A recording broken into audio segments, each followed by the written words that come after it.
Hey everyone, I wanted to just take a minute and talk here for a moment.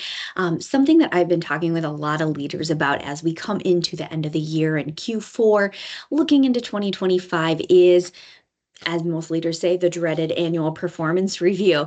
A lot of people call them many different things, but I think it's really important, specifically from an HR perspective, to make sure that you're spending time with your employees in a very intentional way, getting their feedback in an annual performance review, starting with them filling out some information, and then managers spending a little bit of time responding back to that and then having a healthy discussion.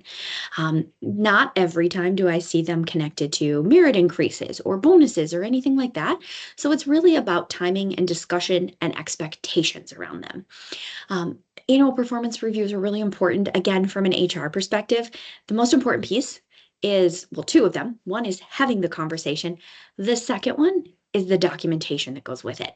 When it was signed, when the conversation happened, what do we agree to? Those are important from an HR because I find that many times leaders come to me and say, can we let this person go? This person's doing great. What documentation do we have to back this up to give them a merit increase or to do this or that?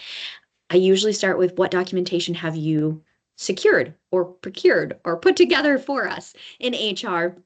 How can I guide and lead and help in that? So the other piece that I'm hearing a lot about is consistent, ongoing feedback of employees. Of course, generationally, this is really important right now. Everyone wants feedback. But what I found is many people can shut down sometimes during feedback.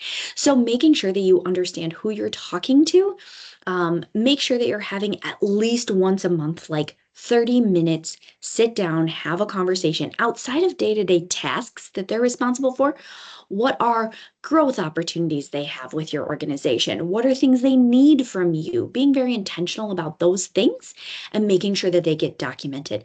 Again, because people can shut down in those conversations, it's really important that documentation takes place. I encourage all my managers, when you're done having the conversation, even if it's at the end of the day, spend 5 minutes at your desk typing up an email saying, here's the things we talked about today. It can just be a quick bulleted list.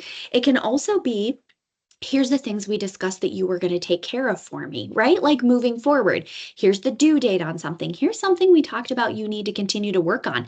And let's schedule a time to do that. And the conversation can be, I would like you to find a time to put that on my calendar for us to have a follow-up conversation. So while you're asking them to do these things, we're also documenting. Worst case scenario, please document and send yourself an email with the information that was discussed. If you're sending it to yourself and putting it in that employee's file, it allows us in HR to come back around and say, do you have any documentation that we can use? And there are times and situations that we're able to utilize that then, because it is time stamped based on that day and what was talked about. So those are a few ideas that I have. Feedback can come in many forms or fashions. There's a lot of give and take when it comes to feedback. I think a lot of things around managers understanding that they need to receive feedback as well. And sometimes that can be hard. So there are many different pieces to feedback. I just really wanted to touch today on the annual performance review and kind of having ongoing monthly touch points with your employees and just how important it is, not only for you as a leader, but also for us in HR and what we can help do in that way. So I hope you all have a great day and best of luck with documenting and continuing to have conversations with your team members.